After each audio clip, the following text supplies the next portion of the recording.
Hello guys, it's Lodius. Today I'm gonna catch you up on what's been happening in UW-Sandman's Grand War. I have lots of missions to show you. And first up, we have Fuzzy Eukaryote versus LexTalionis in a death match. So the first player to cap a base is gonna win. Alright. I had to record this ahead of time, so this isn't technically live, and it's weird because my voice is playing back to me like a second behind, but I'll try and do my best. We got LexTalionis as White Sapiens at the top, and Fuzzy Eukaryote as Pink Sapiens at the bottom. Fuzzy Eukaryote is part of Team 1, and LexTalionis is part of Team 2. Looks like LexTalionis just got 2 helicopter kills. And Fuzzy is attacking a city up there. LexTalionis continues to attack with his helicopters on the right. Looks like he's opened up a huge credit lead.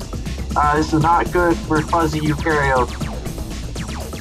And Fuzzy Eukaryote retaliates a little bit. But he's like, oh, okay, now he's only 500 behind, but he was behind a lot earlier. And now LexTalionis has regained over 1,000 credit lead, over 1,500. He's done a lot of damage to Fuzzy Eukaryote's forces. We'll see how long Fuzzy Eukaryote can hold out. See more attacks. I've gotten used to the playback by now.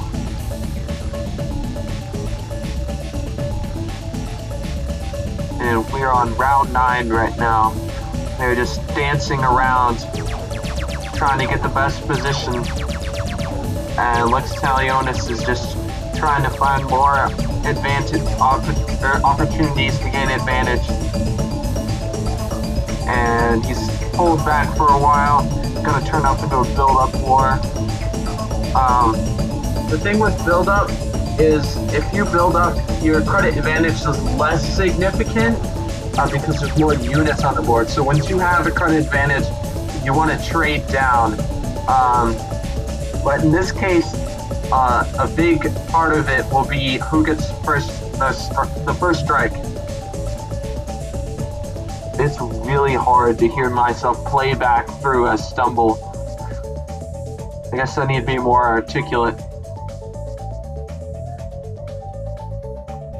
And just mostly helicopters this entire time. We've seen a couple boppers and marauders, but it's been like 90% helicopters and a few marines. It looks like they both cut their mecha too. Actually, no, I think Lex has lost his mecha too. Yeah, there's so many helicopters. It's like helicopter heaven. Oh, by the way, I already noticed this in the other match, which is going to appear later in this video. But, like, the map is a skull. I thought that was pretty cool for, like, a death match. Looks like LexTalionis is going for first strike, and he already has the credit advantage, so he's going to pull some serious advantage right here. Attacking helicopters on cities. Dang, that's not wise to leave your helicopter on a city. You gotta put marines on there. Way too expensive to lose a helicopter on that bad terrain. And what Fuzzy Eukaryote is doing a counterattack. It looks like he's done a pretty good job.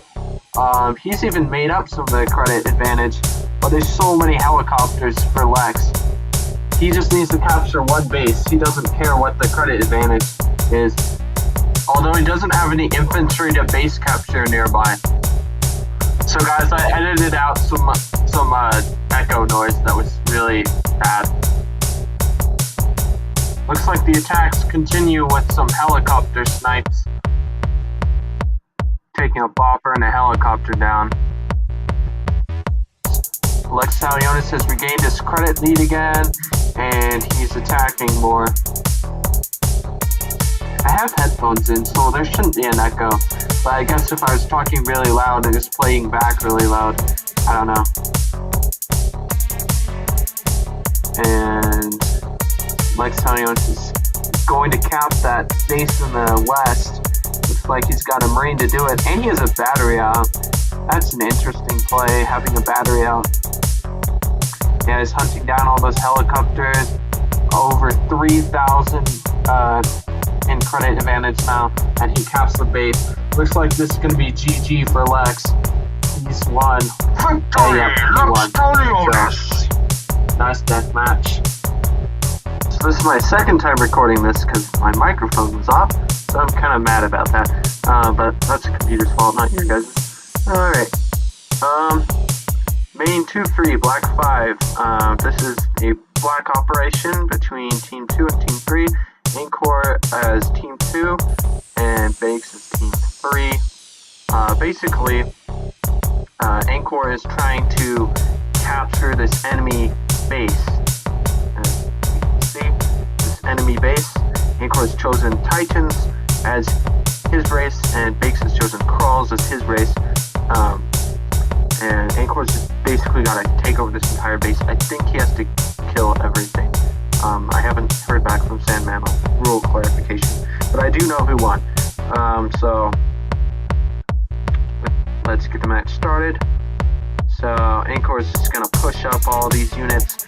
Titans are slow, but they've got good range. I think it was a good choice. I thought it was a better choice the first time I watched this. And he stops this cap by Bakes. Bakes has Crawls, so I guess what the motivation behind choosing Crawls, from my perspective, would be really healthy units. Garuda gets +2 heal, Pincers get +2 heal, and cheap units, so you can spam some defensive stuff. And looks like Bakes is, sorry to interrupt the flow, Bakes has put out units, and Angkor's done a good job of retaliating and entering those fortifieds that are less useful. Bakes is doing good, keeping the infantry away to cap some bases.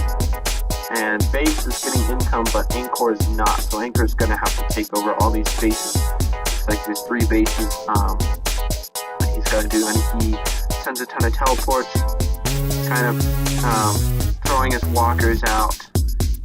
Defenseless, but they don't need defense because Bakes is heavy Pincers, and he's just focused on defending his own land. He's got nothing to go after the walkers with. And these Hydros are shooting from the reef. Not the best option terrain-wise, but it's the only thing you can do to get in range of these Pincers. But these Pincers are really good. If they're on a health tile, they'll get +6 health. So I think Crawls were a good choice from that perspective. I think other races could have done well too. That's why I would choose Crawls. And we already talked about the great Titan range and really strong units, I would say. The Titans are definitely better at like turtling, not so much at attacking. And Ace continues to hold out. There's a 10-round limit for this, so Angkor's gotta completely take over in 10 rounds, I believe. I'm not sure exactly what the black operation rules involve. Bases have to be capped, or all the units have to be killed or something. And Angkor's taking control of that south area. Looks like he's gonna good use of that cyber underling, and he's gonna finally make a cap on round 8. Bakes is doing a good job just spamming all these salamanders. They're like cheap tanks. Not as much of the good defense, but they are pretty strong for 200 credits. And Bakes continues. And looks like at the end, Bakes still has that, well, at the end, Bakes still has a base where he built Salamander, and he still has that base. So Angkor has lost. Again, I'm not sure exactly what the rules are, but it was listed as a victory for Team 2. No, for Team 3.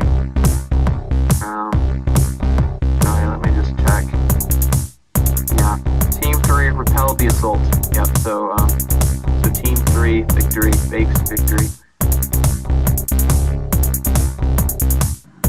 Oh, and we have an incoming message from Sandman. Victory is counted by base conditions at the end of the match. Owning a base is worth 10 points. Sitting on the top is worth 5.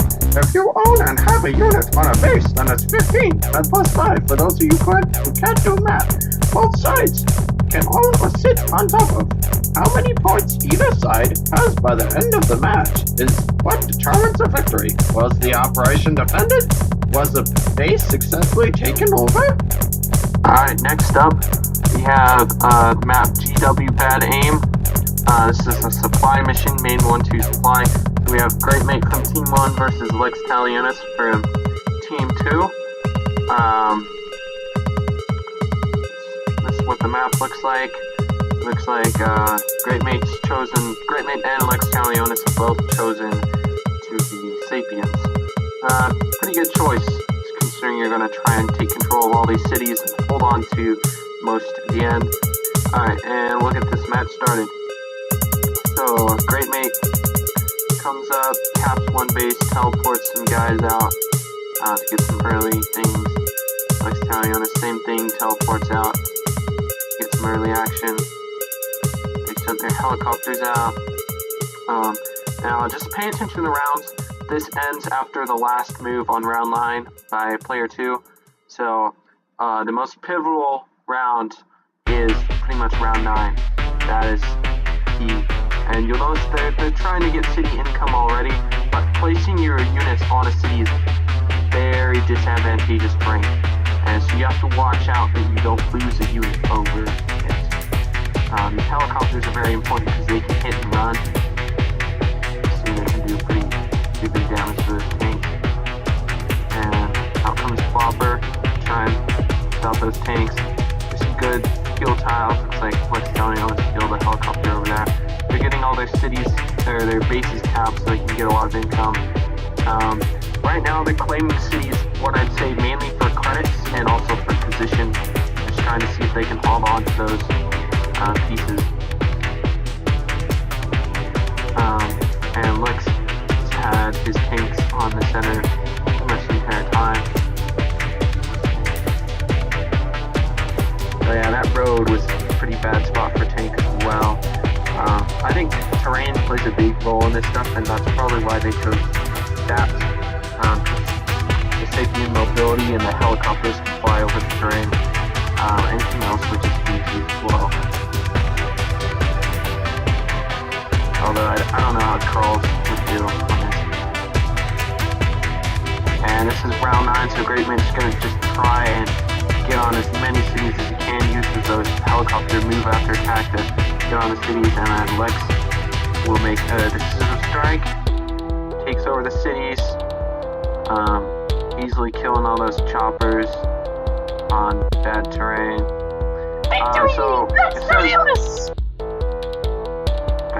says winner's Great Mate. That's just because of the time victory. So how you count a win on this as you look at all the cities. So Lex says 1, 2, 3, 4, 5, 6. 1, 2, 3, 4, 5, 6. Yes, I can do math. Okay, and Great Mate has 1, 2, 3, 4. So this is a decisive victory for Lex. Congratulations. And now it's main 3-1 race 5. So this is a race to capture the bases. It's a capture flag type. So we have Team 1, which is actually Team 3 in Grand War. SirBakesaLot and Clumsy Cat, Crawls and Saps respectively, and then Team 2 is Titans, Porphyr, and Sapiens, NSPS. So, let's get this started. Just check the speed. So they start off right away, these Crawls just knock down the Boppers. Turn 1. And looks like the Titans can't do this tame. They're slower, and these Boppers are just gonna pull back and fire. And the Crawls are just after these Marines, crazy after them. And the Titans are gonna teleport, try and get to the base first. Now these boppers are doing well, holding them off. And Crawls is gonna have to chase after these mecha, try and clear them out of the way, and push their underlings up. Tanks are being pretty useless, I'd say, just too slow. And these mecha are in dangerous peril, so they move up and teleport another mecha. Getting very close to capturing the base. The Titan teleport is a huge advantage, even though their mobility is stuck down here. Crawl continuing to push up, gonna bring those underlings up, and he's gotta get the swarmer up to just deal enough damage. He's gotta take out that mecha so that it doesn't cap first. Huge bite on that mecha with a nearly full health veteran swarmer on the mecha on the swamp, and he's able to finish off the cap, and now the underlings are gonna get a chance to cap. While these plasmas are just stuck, and this last marine barely holding up in there alive. They almost have no chance to cap, and they destroy the mecha over there too. Underlings getting ready to cap. Absolute slaughter going on down there. Underling almost into this big cap. That teleport was so close. I think the ultimate thing that killed them was the Victory! SirBakesaLot and GOUT! Just the lack of mobility over here. Anyway, victory for Team 3. And now GW crash site. Looks like this wasn't titled properly. Because I'm the team captain of the team, so I should Epic fail! So we've got map GW crash site. This is a supply mission, so they're gonna try and hold on to the number of cities. This time it's a team match, and we have GOUT and Paul 5678 as Mercs for Team 2 versus LexTalionis and actually, sorry. These guys are Team 1. Sorry, GOUT and Paul are Team 1. Lex and Desinternauta, I think, are Team 2. And so we got on the board, we got double staffs over here, Team 2, and for Team 1, these are both actual teams and Grand War team numbers. We have GOUT as Titan and Paul as Sapien. Sorry about the zoom. And they're gonna have bases to capture, so let's see what they can do in 10 rounds. These Mantis are gonna push up, Plasmids are gonna push up, got Marauders getting on the cities early. Just might as well grab some city income when you can. Very similar moves with Paul. These Plasmids aren't as fast, and looks like Paul and GOUT moving forward. Definitely Sapiens have a mobility edge, which is pretty important for this map, I'd say. I can turn on. Kills aren't really necessary. I mean, what's necessary is to get the most cities that you can. So they're gonna try and put tanks on the cities, and I'm guessing, and then try and get some stuff on the center. The nice thing about teams is it's going to be hard for one player to really change city composition. So this is definitely more balanced than the 1v1 supply. And got these Mantis just coming at them. Some Guardians too. Looks like the Marauders are coming out to attack. And just whittle down those Guardians, permanent damage to the Guardians, and almost take down that plasma on the city. Turn 6. I'm not sure when. Keep your eyes open. There's a skip that happens. It's not going to be easy to tell from the replay. Maybe we should add that as a feature, I don't know. But it's not going to be easy to tell the skip. I don't even know if he hit skip. I just heard about the circumstances of this match. And Plasma's finally down, taken down by a few. So these cities really change your defense. Maybe the skip happened. I'm not exactly. Maybe the skip already happened. I'm not exactly sure. It looks like Team 2 has an edge right now. The cities, but Team 1 is pushing into the center. Those Marauders are really. The Marauders and the Copters, gotta say, they've been real boons to this match. I think choosing Titans was a mistake. Victory! GOUT and Paul! Round ends on round 9. So just some special circumstances regarding this match. If you count the cities, 1, 2, 3, Team 2, and then 1, 2, 4 for Team 1. So Team 1 technically won this match. The problem is they surrendered before the match was over. So right now they have more cities. We don't know if that would be true at the end of the match. So what Sandman did was he didn't initially notice this. So he awarded the victory to Team 1, and then he realized this. So the Team 2 got a point, victory point? I don't know. They got whatever the points are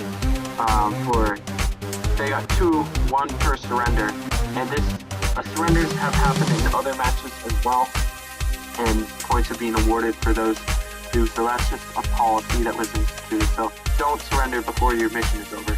Never surrender!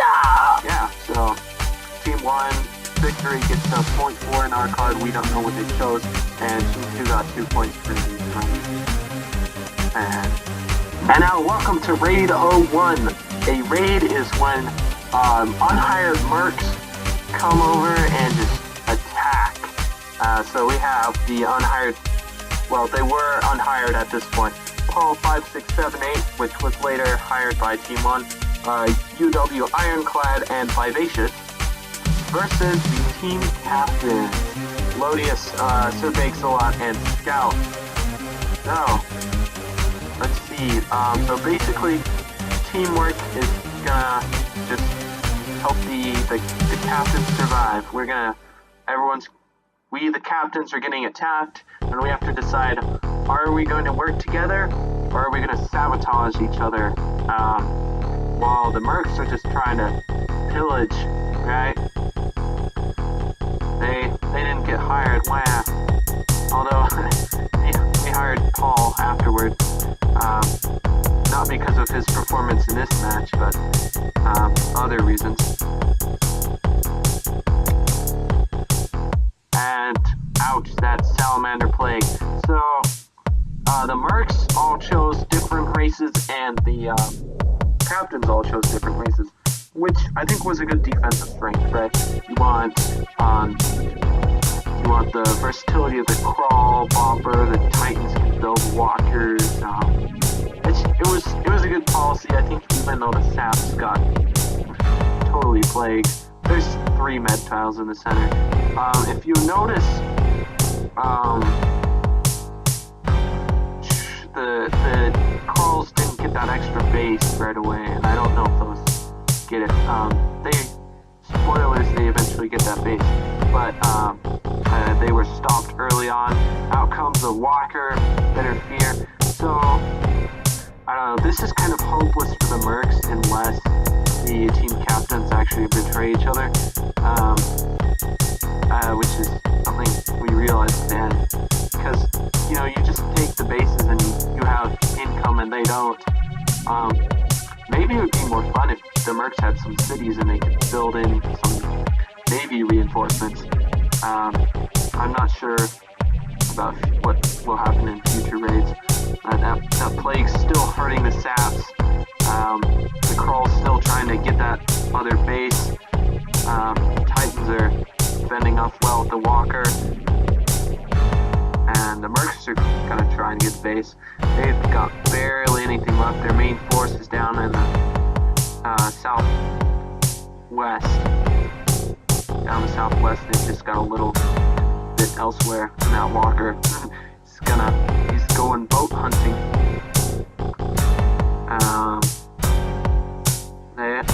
They have done a fair bit of damage.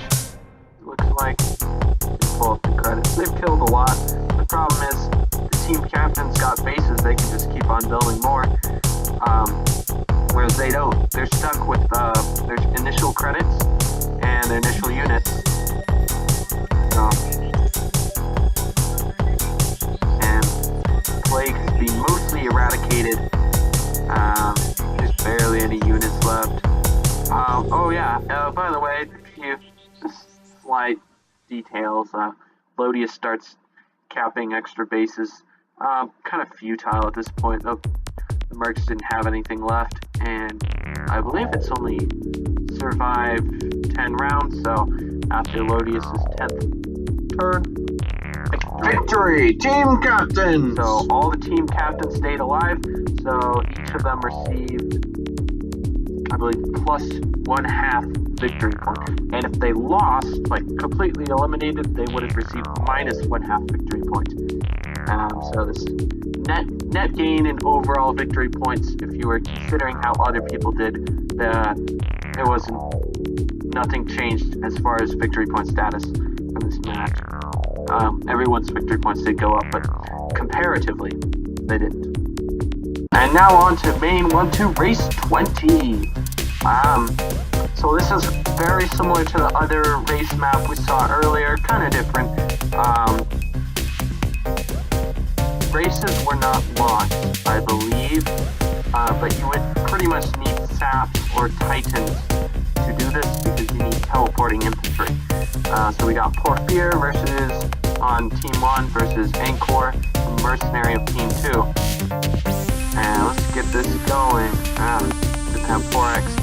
So early on, Porphyr teleports a Mecha 2 out here, using his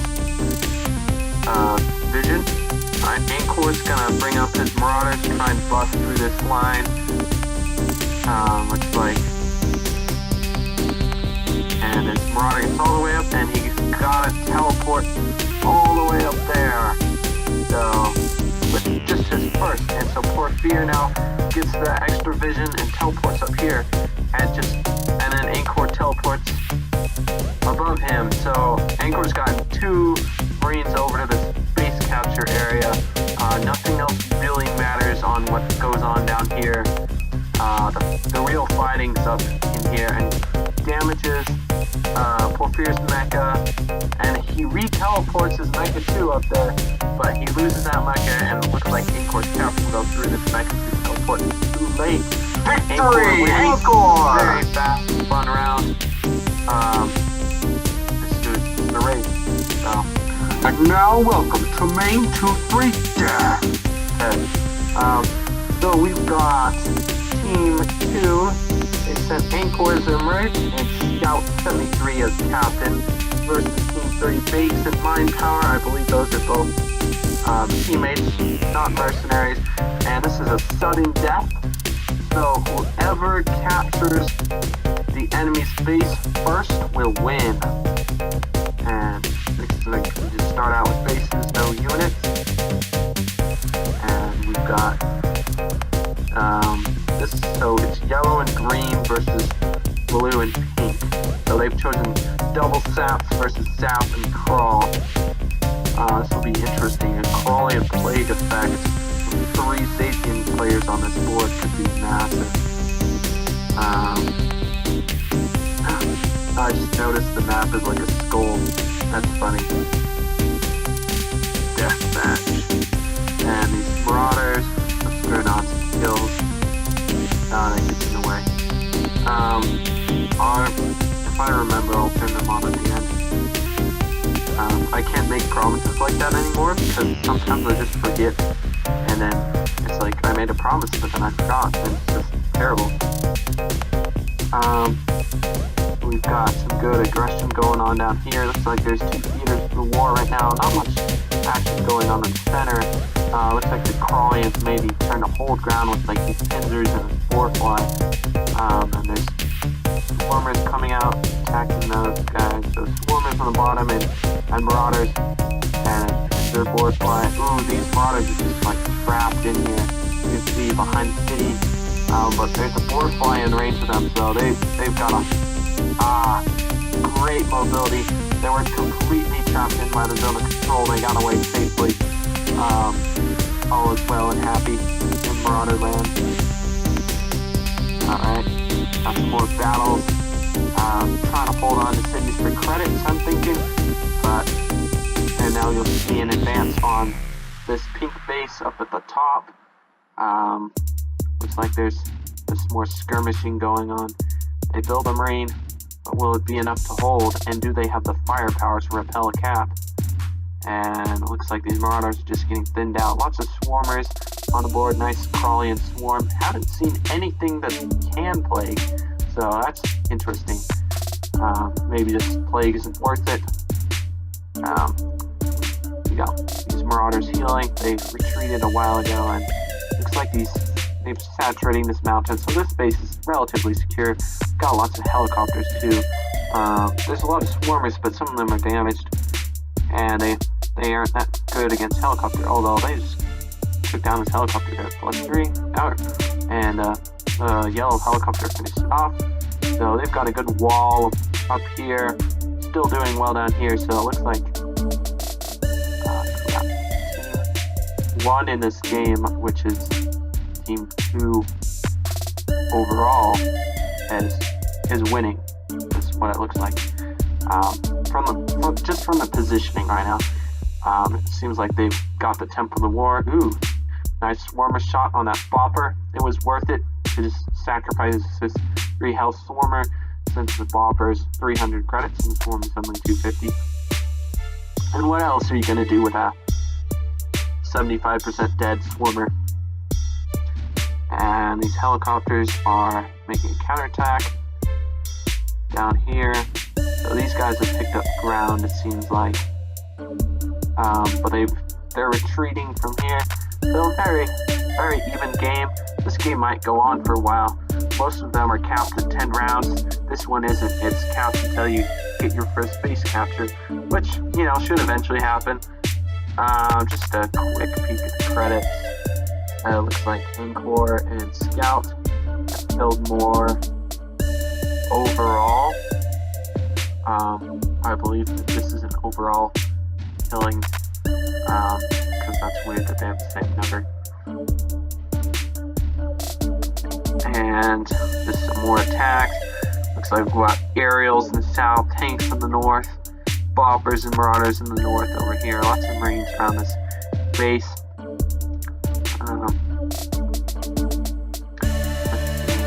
Man, I should know these team names. I was thinking I could give these guys like little names, like Sapienville or something, but they have team names too, so that would be interesting to use. Now there's 2 Pinzers. Oh, and there's an effector back there. You can see that. I think it's being used for healing though, not for offensive Plague.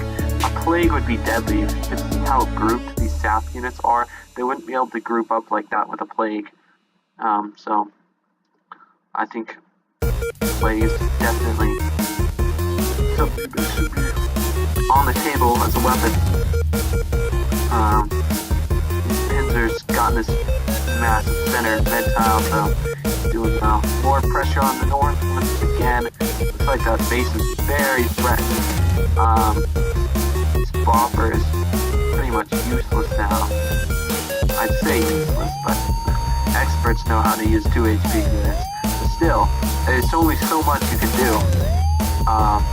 And it heals it. Which, it's not bad, just commentary. And this these Boppers are just getting reduced by the Swarmers. They're not having enough protection. And down goes a battery in the south. Yikes. Double base pressure. And this Marauder's trapped on these mountains. So they're holding out. They're holding out up there in the north. Got enough helicopter power. But Team 1 is definitely at a credit advantage. Just looking at the board. Yeah, it looks like that infector is just being used for quick heals. Which is, you know, just good. You put your guy on a city or income, you free up other city units, and then you heal. I like the strategy. Very thick aerial presence, I'd say. Most army composition right now is helicopters, Garudas, Borefly, Swarmer, some pincers down and holding key positions. And that's pretty much it. There's a couple Marauders and Marines up here in the north. And, when are they going to make that cap? Like, when's the opportune moment? And it looks like they decided now is the opportune moment. Gonna sacrifice that Marauder. Ooh, kill 2 boppers. Yeah, I cannot see this. This is an unstoppable cap, as you can see. And it looks like the other teams have surrendered. I'm not sure if Sandman has counted these in victory points. But I haven't really seen the surrender victory point counts, so I wouldn't know. Although, to be fair, they are surrendering when they lost. So Victory! Angkor and Scout 73! Since they surrendered once it's pretty much inevitable loss. So good job, Team 2. And now Mission 2-3, Extract 15. Let's go. So we've got Catalyst on Team 2 versus SirBakesaLot, Team 3. And it's going to be Sapiens versus Titans. What we're going to do in this match is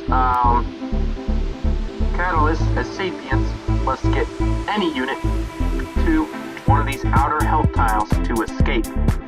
If he fails to do this in 10 rounds, then he loses. Which means that SirBakesaLot's goal is to stop Catalyst from doing this. Let's see how it turns out. So this will be interesting. Sapiens versus Titans got lots of engineers. You can reprogram these mechas very easily. So this race combo, man, you don't know what the other team is going to choose for your race. It's kind of sometimes it could be rock paper scissors, and I think this is probably one of the matches where it's rock paper scissors. Although not entirely, because you can think about what option was my opponent going to choose, and the Titans do have the best pink buster, so that might be it might be a logical choice then to choose Sapiens to trying to break out. But there's many reasons for choosing a race. And it looks like he's already got some mecha too. It's very bad. He's probably... The Titan teleport has helped though. So you can reinforce the area that's under attack. There's tons of safety units. Titans just don't have control of the area. Gonna take down a lot of units though. That's a very strong attack. Looks like nothing's going to get on this health tile, and he teleported something there to that, but the Guardian took it down. Although these tanks are coming up now. Double EMP! Oh man, I just have to call out that brilliance. Double engineer EMP disables all these units right next to him. And so, he has very few units from which to use. And yeah, he's going to kill the engineer and stuff. But I'm just going to teleport a Guardian, just try to stop them. Of course, Guardians don't have very good defense, and it's in cooldown. So it's going to get a tank on that medical tile. And is there any unit in range to stop him? I don't think so. So, victory for Catalyst. He's got the guy on the med tile. I don't know where they keep going. Maybe he got to hold it. Go around Victory Catalyst! So they have a draw because Catalyst won. So, nice job. That double EMP. Oh my gosh. That was a thriller to watch. Yeah, that's all. That's about all I have to say about this match. And now, UW main 3-1 assassination 10. So this is another happening then. I don't know if we've done an assassination mission, but this is one. So we got team 3 is team 1. Team 3 in the Grand War, team 1 in this match. As Huster 1, that's Lavoy. And for team 2 in this match, team 1 in Grand War, we have Lodius and Greatney. Oh man, these teams are so hard to keep track of. So now we look at the map. We've chosen Sapiens and Crawlians to come out and attack, and the target is this engineer. He's going down. He's got like the plans for the Death Star or something. We gotta take him out. Anyway, So we got these nice, well, let's just start it off. So, we can zoom. Okay, so the Sapiens are going to take over these bases and basically control this nice little fortress, Crawlians, and Sapiens don't get to build any new units, they just get to attack. But everyone has starting credits, so important to notice that you could cap one of these naval bases pretty easily and build salamanders and plague, which is so wonderful against double stabs. You gotta watch out for your ally who's Sapiens. But you do have more starting units, and you got these powerful artillery marching in, and all they can do is just wait with eager delight as these massive forces that are coming to attack their stronghold and take out the poor engineer who is a target for some reason. Let's just say he has the plans for Death Star, alright? That'll make it more fun. So he has the plans for Death Star, so we gotta assassinate this dude before Team 3 builds the ultimate super weapon and destroys Team 1 and Team 2. So, we're very noble cause. Gotta have morals to fight, right? Even if they're just excuses, you know? And out comes Sally's! Let's get this bake started, boys! I wish I could be enthusiastic about every match, but man, this match has me invested. Maybe because I'm playing, but I wasn't enthusiastic about some of the other matches that I was playing, so I don't know. But yeah, we gotta assassinate this dude. Looks like they're getting pretty cramped with all these Garudas coming in, very close to the engineer. They've got to stop the 3 Garuda just hitting in, and looks like there's more damage. Lots of boppers falling. Worms are gonna take down helicopters. And geez, there hasn't even been any plague, and they're already in the fortress. What kind of fun is this? There's got to be more plague. Engineer's very surrounded. He's gotta hope he can make it all the way through. White's gonna try and cap a base, and so he can make more units and just threaten. So now, I would say this nice mountain fortress doesn't really belong to Mr. Death Star Engineer anymore. Oh, and he's dead. Assassination! No, let's watch all the other units burn. Victory! Lodius and Greatmate! I think there was a surrender before the engineer died, so they got a point from this, from the surrender before. There's guys surrender after the engineer died. That doesn't give you a point because victory conditions were already fulfilled. So that's kind of the surrender rule in this match. But yeah, fun. We stopped the Death Star dude, and you know, point for rCard, choose what you want. So yeah. So this is all that I'm covering for now. Here's a list of all the events that have happened in the Grand War so far, and I look to covering even more exciting stuff as this progresses. Also, big thanks to UW-Sandman for putting this all together.